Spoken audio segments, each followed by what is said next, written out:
Everyone, how are y'all doing? My name is Deborah, and today I'm going to be reviewing episode 7 and 8 of The Time I've Loved You.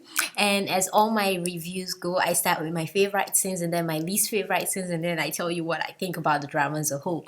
So without further ado, let's go.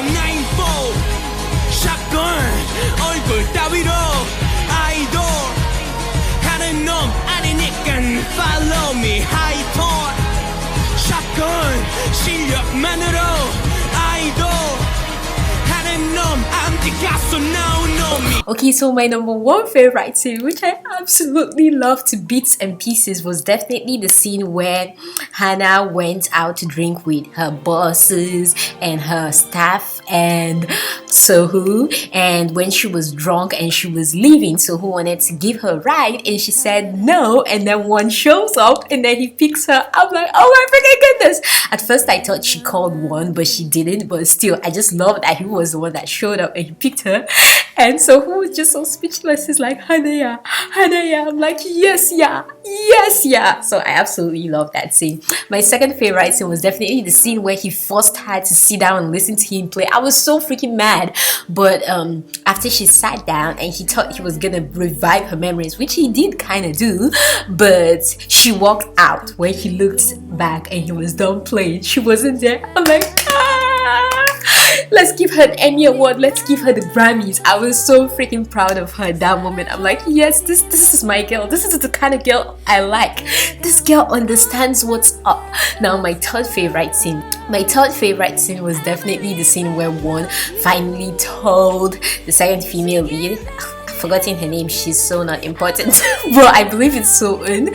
But he told her how he is no longer, like, he never was, but yeah, he told her how he is not interested in her and she needs to stop her feelings for him. Not stop her feelings because he can't really direct that, but she needs to stop making him uncomfortable with the way she's acting. And I'm like, yes, 2 points for Gryffindor. I was so freaking happy. I'm like, so many things are just going right, finally and stuff. So I absolutely love that scene. Then my next favorite scene, which I know many people might not have liked, but I'm sorry, but I was one of the people that were like, you need to stay, you can't leave, you can't give Sohoo the chance, you need to stay and fight for your love, and then when you're sure of your love, you'll get another chance, I promise you, and if it doesn't come, you'll be okay because you have her.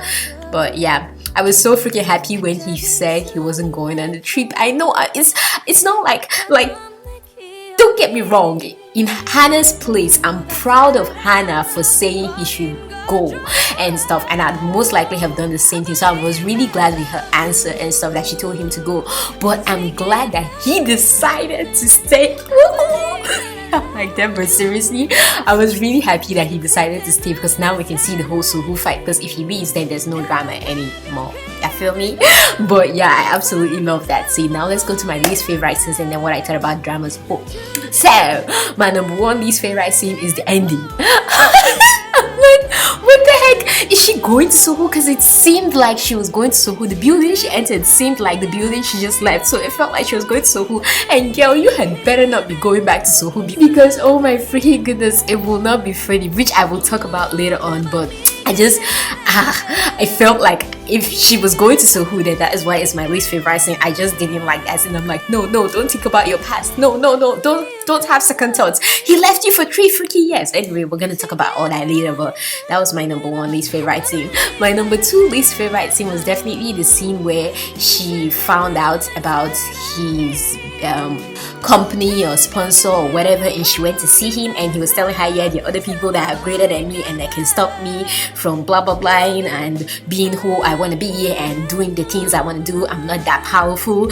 And I'm like, I feel like she's playing her. Am I the only one that feels like she's playing her? I feel like he started the whole mess, and because during the conversation he was having with his boss was talking about how he's trying to mess stuff up with his sponsor the way he messed up stuff 3 years ago and stuff. So I don't know about you, but I feel he specifically made some issues up so his boss says the stuff about 3 years ago and this whole mess happens, and then she feels pity for him and then she comes back to him because he knows that's the only way he can get her back.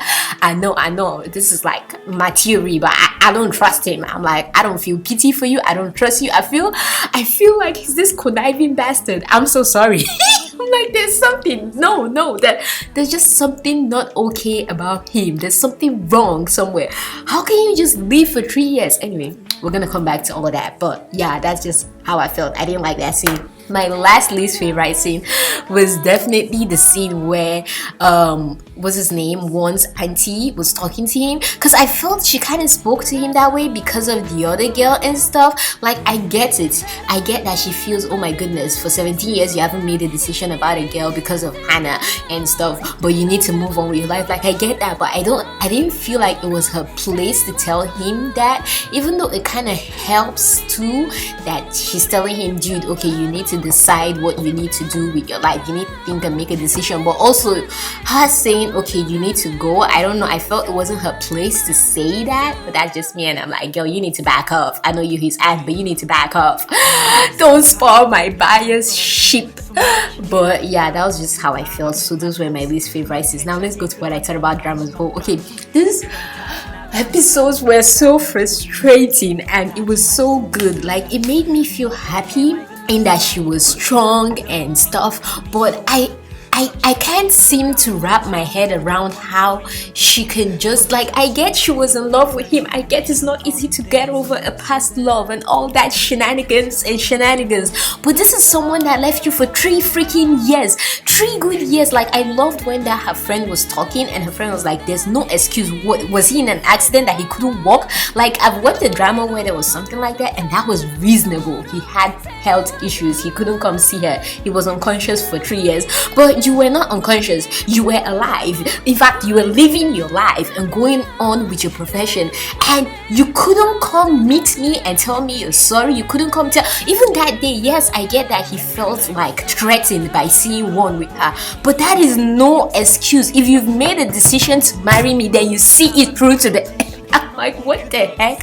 You see it through to the end. You come and meet me if you're freaking late to the engagement, and you tell me why you're late to the engagement, regardless of whoever the threat to this relationship is that is next to me and hugging me. In fact, you should be mad that he is hugging me instead of being okay with it and being saddened and threatened by the fact that he's hugging me and leaving. I was so freaking mad. I'm like, there's no excuse. Like, nothing. There's nothing that he can say that is going to convince me. What, did the world come to an end? Was he raptured to heaven and he suddenly came back to life? Like, what is your excuse? Because there's nothing he can say, like I said before, that will make sense to me or that will make me go on his team. Like, I am so team One. I don't care what One does, but One has been there for her since the beginning. But I also loved how she finally addressed something about One, and that's how One never truly says how he feels, especially when he was angry with her. He never tells her why or how he feels. Like, he never acts on his emotions fully. He just lashes out in his own way, and he's always in his own world. So even though he knows everything about her, she doesn't really fully know everything about him because he's held back. And I feel this also has something to do with his mom and stuff. So I just pray we can see that character development of him beginning to open up. But I love that she finally addressed that, and I love that they didn't make her like all these girls who hold grudges and stuff, because the next day they were back to being cool and she acted like nothing happened and she just let it go. So I really like how they made her the bigger person who could just get over the situation and just move on, because life's too short to be holding on to grudges, like, seriously. So I absolutely loved this episode, but I know we're obviously going to have that moment where she goes to him before she comes back to One and stuff, but I'm just dreading that moment and I don't want to see it happen, and I just wish this drama could be one of those dramas that just doesn't make it happen, please. But yeah, what do you all think? Do you want her to be with One or do you want her to be with Hyung? I like you as Hyung, but yeah, I'm just not on your team. I'm so sorry, Hyung. You shouldn't have picked this role. But yeah, let me know what you all think about it in the comments down below. Don't forget to give this video a like. Don't forget to share, subscribe, and keep being the awesome, beautiful people you are. From me to you all, you know I've got nothing but love for you all.